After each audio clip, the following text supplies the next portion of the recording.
All right, y'all, welcome to the show. So a lot of stuff to get to today. We got some catching up on one of Trump's rallies to do. He said a number of incredibly disturbing things. We're going to lead with that. Then we'll get to a bombshell story from journalist Seymour Hersh, where he alleges that Obama made a phone call to Joe Biden back when he was still in the race and basically threatened to use the 25th Amendment to kick his ass out unless he gracefully stepped aside. I'm going to give you the details of his reporting there. And then we'll also dive into, whether or not it's accurate, whether or not that's actually true. Then later on, we'll get to J.D. Vance in yet another scandal. People have dug up a policy position that he took, I think, a year or two ago, which is, let's just say, America will really, really disagree with this one. So hang in there for that. And Jordan Peterson has a mental breakdown about trans people because it's a day that ends in Y. And Trump and RFK had a secret meeting, and we're going to talk about some of the details of that meeting. All right, so everybody do me a big favor. Please subscribe to the channel. That helps out big time. It costs you nothing. And let's go ahead and dive into it. All right, guys, so Donald Trump has still been out there doing his rallies, which, look, I got to admit, that is kind of ballsy after what happened in Butler, Pennsylvania. The fact that he's just still out there doing rallies. I'd probably be a little shell-shocked myself. But nonetheless, he's out there. And to be fair to Trump, certainly early on after the shooting, he seemed genuinely shook by it. Like, he seemed genuinely a little off, a little different. His face looked a little different. When he walked out at the RNC, he seemed like genuinely emotional, which, a lot of people were surprised that he was even capable of having emotions. But as we pointed out early on, whatever sort of change there is right now, it made me think of that episode of The Sopranos where, Tony goes through a moment where he sort of like appreciates every day after he's in the hospital and, every day is like a gift. And then eventually you just revert to homeostasis, and homeostasis is whatever the fuck it was before. And that's already happened with Trump. But not only that, he also may be getting a little worse, to be honest with you. So it looks like he feels very desperate now that they switched out Joe Biden for Kamala Harris. He understands that the polls are closing. And so, man, that authoritarianism is roaring back, full speed ahead. So let's start with this clip right here. A lot of people are pointing this one out and saying the implications of this are pretty disturbing. And again, Christians, get out and vote just this time. You won't have to do it anymore. 4 more years, you know what? It'll be fixed. It'll be fine. You won't have to vote anymore, my beautiful Christians. I love you, Christians. I'm a Christian. I love you. Get out. You got to get out and vote. In 4 years, you don't have to vote again. We'll have it fixed so good you're not going to have to vote. So let's break this down. One of the parts that people are focusing on is where it kind of sounds like he says, I love the Christians. I'm not a Christian. But if you listen closely, I actually think that's wrong. I actually think he's saying, I'm a Christian. He's doing a classic, like, Trump inflection point. But listen again. I think what he really says is, I'm a Christian. Here we go. It'll be fixed. It'll be fine. You won't have to vote anymore, my beautiful Christians. I love you, Christians. I'm a Christian. I love you. Get out. It sounds like he says, I'm a Christian. But it kind of sounds like to some people, I'm not Christian. But anyway, I'll leave that one up to you. I think the first time I heard it, I heard not a Christian because somebody had written it out, and I listened and I said, oh my God, he said I'm not a Christian. But then I listened back like 3 or 4 times and I started hearing, I'm a Christian. So anyway, but that's not the most important part. The most important part is that he keeps reiterating, like, just one more time. All you have to do is vote one more time. You won't have to vote again after that, I promise you. So again, here we go. Christians, get out and vote just this time. You won't have to do it anymore. 4 more years, you know what? It'll be fixed. It'll be fine. You won't have to vote anymore, my beautiful Christians. I love you, Christians. I'm a Christian. I love you. Get out. You got to get out and vote. In 4 years, you don't have to vote again. We'll have it fixed so good you're not going to have to vote. So obviously, the MAGA is saying, and there's plenty of like centrists saying that he's saying, I'm going to fix everything so you won't have to worry about it anymore. He's saying, we're going to do such a great job. Everything's going to be so great that you won't even want to vote because we fixed everything and everything's good. That's the benign interpretation. The interpretation many other people are running with, and I think it's understandable that they're responding this way, is, wait, you're saying you're not going to have to vote anymore after 4 years? Why would you say that? Are you trying to say there's not going to be another election? Is that what you're saying? Are you saying that once you're in there, that's it? It's a wrap. We're done with elections. I'm in here and I'm staying here. Right? And look, I understand both interpretations, but I'll say this. He no longer deserves the grace of the benign interpretation, because there are times he said things very similar to this, very akin to this. Just the other week, we covered, he said, she is a brilliant man. She's an amazing leader. And he leads 1.4 billion people with an iron fist. And he brought up an iron fist like it's a good thing. Okay, nobody uses iron fist in the context of like praising it, saying that's what we should do, that's what we should have, that's a positive thing. Nobody thinks that. Nobody says that because it's not good. And every person who supports democracy knows that's not good. He clearly has a soft spot for many authoritarians around the world. He talked about his love letters with fucking Kim Jong-un. He clearly looks up to the strongman. He wants to be a strongman. He said repeatedly that we should suspend or terminate the Constitution to get him back in power. So he's lost the goodwill to listen to this and say, I'll go with the benign interpretation.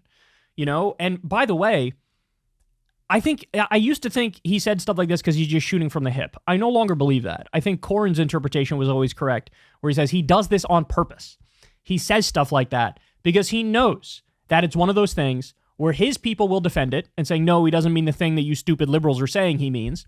But he knows that the liberals are going to hear what he's saying here because he's trying to get that rise. He's trying to piss people off. He's trying to sort of lean into it and say, maybe I will. He said, when he was asked, are you going to be a dictator? He says, only on day one. Only on day one. Okay, well, again, he's trying to be a lightning rod of controversy. He's trying to lean into it. And by the way, when he leans into it, these things are genuinely bad. These are not things we should want in a U.S. president by no stretch of the imagination. But I got more. We're just getting started. Okay, here we go. So now he's doing a rally here in Minnesota, the home of the wonderful Tim Walz, who I hope is the VP. And this might be even more damning than the other thing, because there is no other potential benign interpretation of what he says here. Listen. If they don't cheat, we win this state easily, okay? They cheat. Do you understand that, you crooked people? They're the most crooked. They cheat. They cheated in the last election, and they're going to cheat in this election, but we're going to get them. So listen to it one more time. This is very clear. If they don't cheat, we win this state easily, okay? They cheat. They have no shame. They cheat. Do you understand that, you crooked people? They're the most crooked. They cheat. They cheated in the last election, and they're going to cheat in this election, but we're going to get them. The Democrats are up 10 points in Minnesota right now, according to a recent poll. Even if you say, you know what, let's say it's 5. They're up 5. He's saying, we're going to win this state. The only way we lose is if they cheat. That's what he's saying. And he said, we won in 2020, and they cheated. They stole it. They're crooked. Okay. We don't even need to rehash the fact that that's obvious bullshit. Over 60 court cases. They did an audit of the vote in Arizona, and Biden won by more than what we thought he won by on election day. The stolen election narrative is totally bogus. But he's saying very clearly, look, if we lose this state, it's because they cheated. You're down in the polls in this state. There is no reason to believe at this point in time you will win this state. And he comes out and he says that. He's broadcasting, I'm going to do the same thing I did last time. Guys, I need you to remember this fact. A lot of people don't remember this fact. Donald Trump, in 2012, when Mitt Romney lost to Barack Obama, Donald Trump that night was on Twitter calling for a revolution, calling to overthrow Barack Obama's win. Trump doesn't even like Mitt Romney, but he's a diehard Republican, and he's against the Democrats. And so in that election, which wasn't even a close election, Obama won that handily.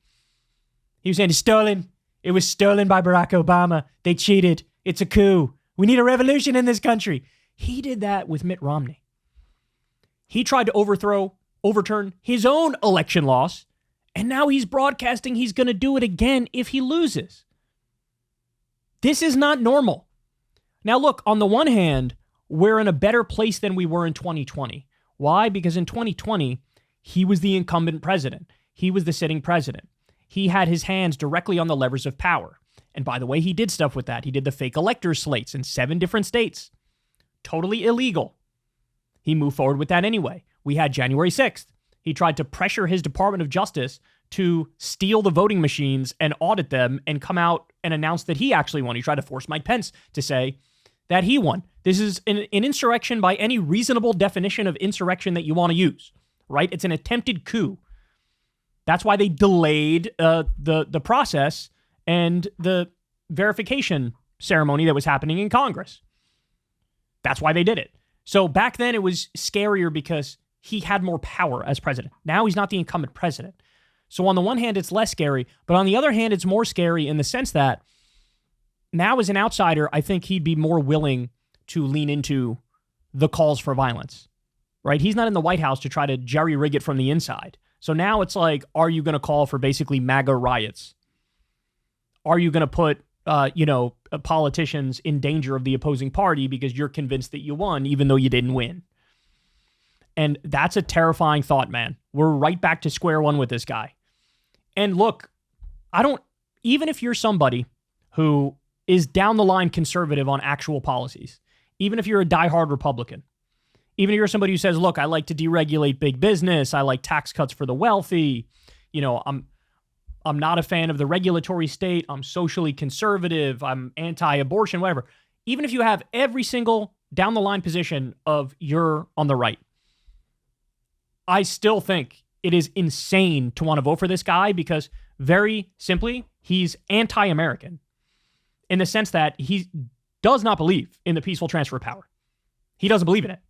He's against that. And that's super duper dangerous to play around with. And everybody needs to acknowledge that. All right, but I'm still not done. I got one more for you. If that authoritarianism isn't enough for you, now let's do this one. So remember, Trump was super pissed off and yelling about the pro-Palestine protesters who took to the streets when Netanyahu came to speak in Congress. Netanyahu is a genocidal, psychopathic war criminal. That's what he is. He's exterminated minimum 47,000 Palestinians. According to The Lancet, that number ultimately could be as high as 186,000. About 90% civilians. He's kept food, water, fuel from innocent people. He's attacked UN workers. He carpet bombs women and children on a regular basis. So to protest this guy coming here is the correct thing to do. Modern day Adolf Hitler casually coming to give a speech to the people's house, that should lead to a giant backlash. And it did. Pro-Palestine people were in the streets. And so what do? Their strategy is take the single worst examples from the pro-Palestine protests, right? So the graffiti, a lot of it said free Palestine, free Gaza, what you'd expect. There was one part that said Hamas is coming.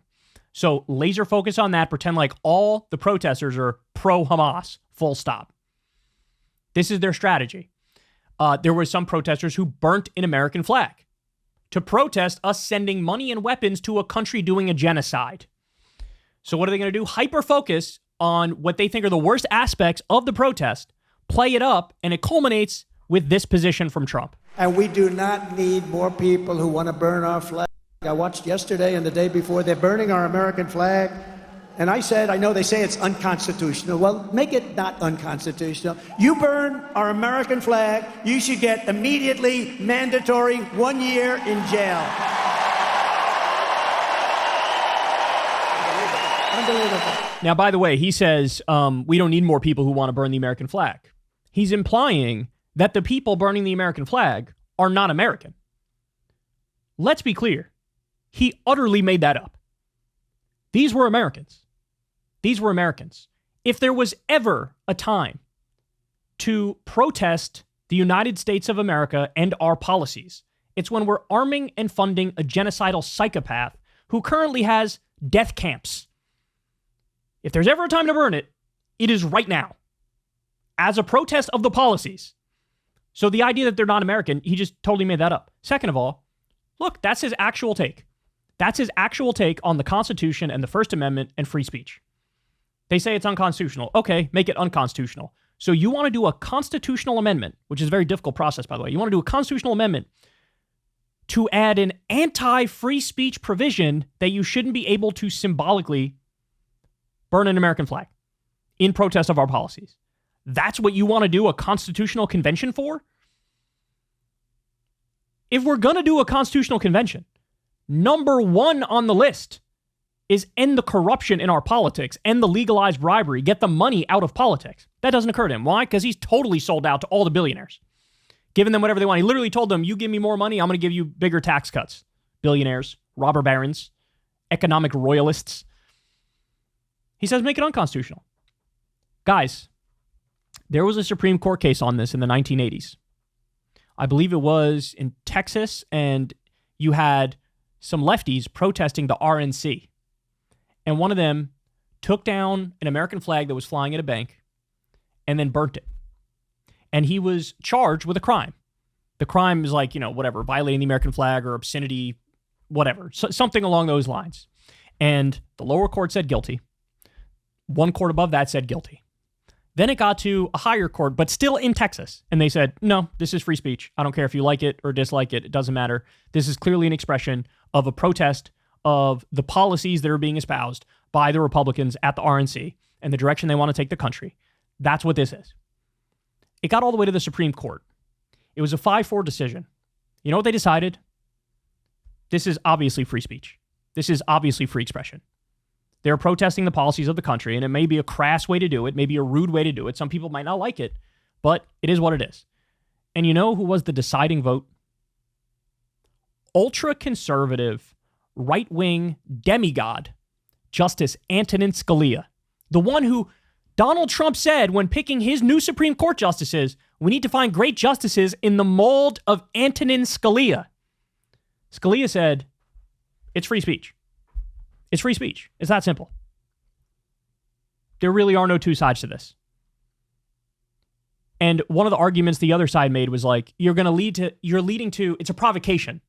It's asking for imminent lawlessness by burning the flag. And you know what their response was? Really? There was no response. There was no imminent lawlessness. It didn't lead to a riot. It didn't lead to any fighting. So these people were expressing their First Amendment rights, whether or not you like it. And that was the end of it. This is their take. Donald Trump does not believe in the Constitution. He said we should suspend it or terminate it when he lost the election. That's what he said.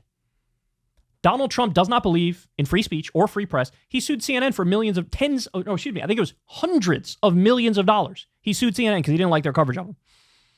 By the way, that case went absolutely fucking nowhere because we have free speech and we have a free press in this country. Trump sued Bill Maher because he didn't like a joke that he made about him.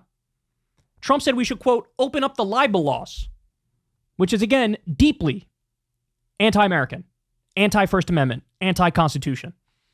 So look, I'll put this plain and simple. I don't want to hear another fucking word, not only from Trump, but the rest of MAGA. I don't want to hear a word about the Constitution or liberty or freedom anymore. Because the real test of your principles is, do you apply them when it's uncomfortable? To you guys, it's uncomfortable because you guys love the flag. You guys love the American symbolism. So to you, it's uncomfortable. But it doesn't fucking matter if it's uncomfortable. Are you going to extend freedoms and rights to the people who you dislike? And of course, to them, the answer is fuck no. Go spend a year in prison because you're against a genocide and you wanted that to be known, so you burnt an American flag. Tired of coddling these dumbasses, bro. I'm tired of coddling them. There are no two sides to this. There are no two sides to this. This is a very simple issue. This is a very black and white issue. And in fact, we all know if you flip the roles, let's say there are a bunch of Zionists protesting and they ban a Palestinian flag in the streets. They would say hey, this is a protest. This is our rights. This is our freedom. This is the Constitution, First Amendment. We get to do this. We get to express disapproval with the pro-Palestinian side of this debate. They would have every right to do that. And obviously in that scenario, they would flip their position 100% because they don't have any fucking principles. Trump has no principle, but I'm an authoritarian and whatever I say goes. So I don't like the flag burning. I lock him up a year in jail. And, oh yeah, by the way, in my next speech, I'll pretend like I'm the fucking free speech warrior. All this whining and yelping and moaning about, the social justice warrior snowflake lefties are authoritarians. They want to ban free speech on college campuses. Go, bro, you guys want to do that. You guys want to ban any kind of speech you don't like. It's never been more clear. This is exactly what they were saying too when you had pro-Palestine protesters on college campuses. This is exactly what they said. It was, oh, we're just going to lie and say you're all supporting terrorists, you're all pro-Hamas, and we want to ban you from doing it. We want to send the cops in to bust up some skulls and get your asses off the lawn of the colleges and universities. So free speech is out the fucking window the second they don't like the speech. Well, they can kiss my ass. They can kiss my ass. I have no interest in what they're saying. So just remember that. Never let Trump or any of the MAGA types ever tell you they're for free speech, for the First Amendment, for the Constitution, because they're just not. The real test of that stuff is the legality of the issue. And on this one, it's an open and shut case. It's over. We already know. It is legal to burn the flag. And they still want to bring that back up. Because yet again, it's another way for them to own the lefties, trigger the pro-Palestinian types who they'll lie and say are pro-Hamas. These people are sickening. He's sickening. And yet again, it's yet another example that authoritarianism comes roaring out. Even after he fucking got shot and pretended to be enlightened for 3.5 seconds, it's already gone. All that is gone, and he's worse than ever. Hey, y'all, do me a favor and like and subscribe. It helps out big time in the algorithm. Click the bell as well for notifications when videos drop, and watch that video on screen right now. You know you want to.